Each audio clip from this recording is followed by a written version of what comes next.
Welcome back. ब्रह्मांड के बारे में अब तक जो भी पढ़ा वो सब गलत है।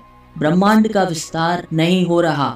13.8 अरब साल पुराना नहीं है ब्रह्मांड, और ना ही ब्रह्मांड में डार्क मैटर जैसी कोई वस्तु मौजूद है। भारतीय वैज्ञानिकों ने की एक नई खोज। वैज्ञानिकों ने ब्रह्मांड को लेकर एक नया मॉडल तैयार किया है जिसमें डार्क मैटर जैसी कोई भी वस्तु एग्जिस्ट नहीं करती, और ना ही इस ब्रह्मांड की उम्र 13.8 अरब साल है। अगर इस मॉडल को लेकर वैज्ञानिकों का दावा सही है तो बदल जाएगी ब्रह्मांड के अस्तित्व को लेकर हमारी सोच। सामने आएंगे कई और रहस्य। वीडियो को एंड तक जरूर देखना। तो चलिए शुरू करते हैं।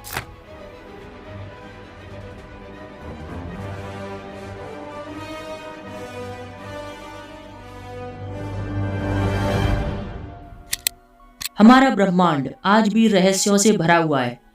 फिर चाहे वो ब्रह्मांड की उम्र हो, ब्रह्मांड का विस्तार हो, या ब्रह्मांड में मौजूद ऐसी अदृश्य शक्तियां जिनके कारण ये ब्रह्मांड विस्तार कर रहा है।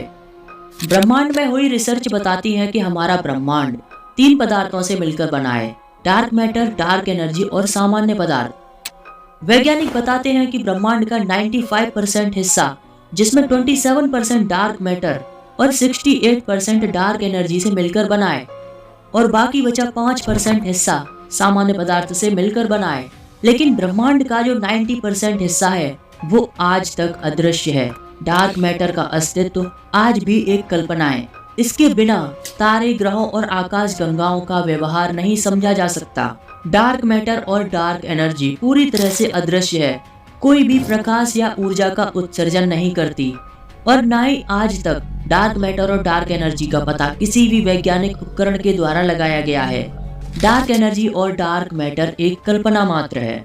दूसरी तरफ ब्रह्मांड का वो 5% हिस्सा जिसे हम देख सकते हैं, वैज्ञानिक उपकरणों द्वारा पता लगा सकते हैं। सूर्य, तारे, ग्रह और गैलेक्सी, ये सब सामान्य पदार्थ से मिलकर बने हैं, जिसे विजिबल मैटर यानी वैरियोनिक पदार्थ कहते हैं। यानी पूरा ब्रह्मांड वैरियन से बना है, मतलब 3 मूल कण इलेक्ट्रॉन, प्रोटॉन और न्यूट्रॉन से मिलकर बना है।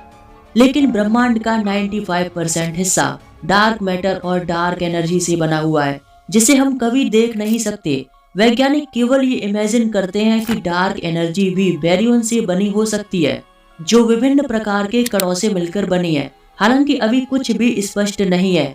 वैज्ञानिकों का मानना है कि ब्रह्मांड के किसी भी ऑब्जेक्ट का व्यवहार हम डार्क मैटर और डार्क एनर्जी के द्वारा ही समझ पाते हैं, और डार्क मैटर और डार्क एनर्जी ही इस ब्रह्मांड का विस्तार कर रही हैं। लेकिन हाल ही में हुई रिसर्च ने इन सभी थियरीज को पलट कर रख दिया। अमेरिका के ओटावा यूनिवर्सिटी के भारतीय मूल के फिजिसिस्ट राजेंद्र गुप्ता ने कई सालों की रिसर्च के बाद एक नया मॉडल तैयार किया, जिसमें ब्रह्मांड को लेकर हमारी समझ को हिला डाला। उनका मॉडल कहता है कि हमें ब्रह्मांड की कार्य प्रणाली और घटनाओं को समझने के लिए डार्क मैटर और डार्क एनर्जी की कोई आवश्यकता नहीं है। फिजिसिस्ट राजेंद्र गुप्ता के नए मॉडल में 2 थियरी सामने आई, जिसमें एक है कवरिंग कपलिंग कांस्टेंट (CCC) और दूसरी है टायर्ड लाइट (TL). अब जैसा कि हम पढ़ते आए हैं कि ब्रह्मांड के कुछ कांस्टेंट होते हैं जो हमेशा स्थिर रहते हैं, जिनको हम यूनिवर्सल कांस्टेंट कहते हैं, जैसे गुरुत्वाकर्षण स्थिरांक, प्रकाश की गति और इलेक्ट्रॉन जैसे कुछ कणों की गति जो हमेशा कांस्टेंट रहती है। इन स्थिरांकों को लेकर कवरिंग कपलिंग कांस्टेंट कहता है कि ये स्थिरांक ब्रह्मांड में अलग अलग जगह पर अलग अलग हो सकते हैं। यानी प्रकृति के मूलभूत स्थिरांक जो कणों के बीच बलों की ताकत को निर्धारित करते हैं, वो स्थिर नहीं है, बल्कि ब्रह्मांड में हर जगह अलग है। अगर ये बात हजम हुई तो आगे सुनो। जैसा कि हम जानते हैं, दूर से आने वाली गैलेक्सी का प्रकाश रेड शिफ्ट होने लगता है, और जब वैज्ञानिक दूर गैलेक्सी से आने वाले प्रकाश की स्टडी करते हैं तो वे रेड शिफ्ट वेवलेंथ को देखकर ये अनुमान लगाते हैं कि ऑब्जेक्ट हमसे दूर जा रहा है, और कैलकुलेशन करके ये नतीजा निकल के आता है कि ब्रह्मांड का विस्तार हो रहा है। सभी ऑब्जेक्ट, गैलेक्सी, सूर्य, तारे एक दूसरे से दूर जा रहे हैं। इसका खंडन करती है गुप्ता जी का दूसरा मॉडल, टायर्ड लाइट यानी थका हुआ प्रकाश। अब यात्रा करते करते तो हर कोई थक जाता है, और हजारों लाइट ईयर दूर से आने वाला प्रकाश भी कभी न कभी तो थकेगा। इसीलिए इस मॉडल का नाम है टायर्ड लाइट। इस मॉडल के अनुसार जब किसी ऑब्जेक्ट से कोई प्रकाश आता है तो हो सकता है वो प्रकाश अपनी ऊर्जा खो रहा है और हम तक आते आते वो प्रकाश इतनी ऊर्जा खो देता है कि वह थकान के कारण रेड हो जाता है। यानी रेड शिफ्ट की वजह ऑब्जेक्ट का दूर जाना नहीं, बल्कि प्रकाश द्वारा यात्रा के दौरान खोई हुई ऊर्जा है। ऐसे में ब्रह्मांड के बिना विस्तार किए ही कोई भी ऑब्जेक्ट रेड शिफ्ट हो सकता है, यानी हो सकता है ब्रह्मांड स्थिर है। अगर ये सच है तो ब्रह्मांड का ढांचा ही बदल जाएगा। अगर इन दोनों मॉडल्स को ब्रह्मांड पर एक साथ अप्लाई करें तो समझो पूरी फिजिक्स खतरे में। सीसीसी और टीएल मॉडल पूरे ब्रह्मांड को एक नया रूप देंगे। स्थिरांक जो हमेशा से कांस्टेंट रहते आए हैं उनके मान बदल सकते हैं और प्रकाश भी अपनी ऊर्जा खो रहा है। लेकिन सबसे बड़ी परेशानी की बात तो ये है कि जिस ब्रह्मांड के रहस्यों को सुलझाने के लिए वैज्ञानिक सदियों से लगे हैं, जिन कांस्टेंट की मदद से ब्रह्मांड को समझा जा सकता है, उन कांस्टेंट की स्थिरता ही खतरे में आ गई। उनका मान ब्रह्मांड में अलग अलग हो सकता है। अब रही बात डार्क मैटर और डार्क एनर्जी की, तो ये थियरी डार्क मैटर और डार्क एनर्जी पर भी सवाल खड़े करती है। साथ ही ब्रह्मांड की आयु के बारे में और इसके विस्तार को लेकर भी एक्सप्लेन करती है।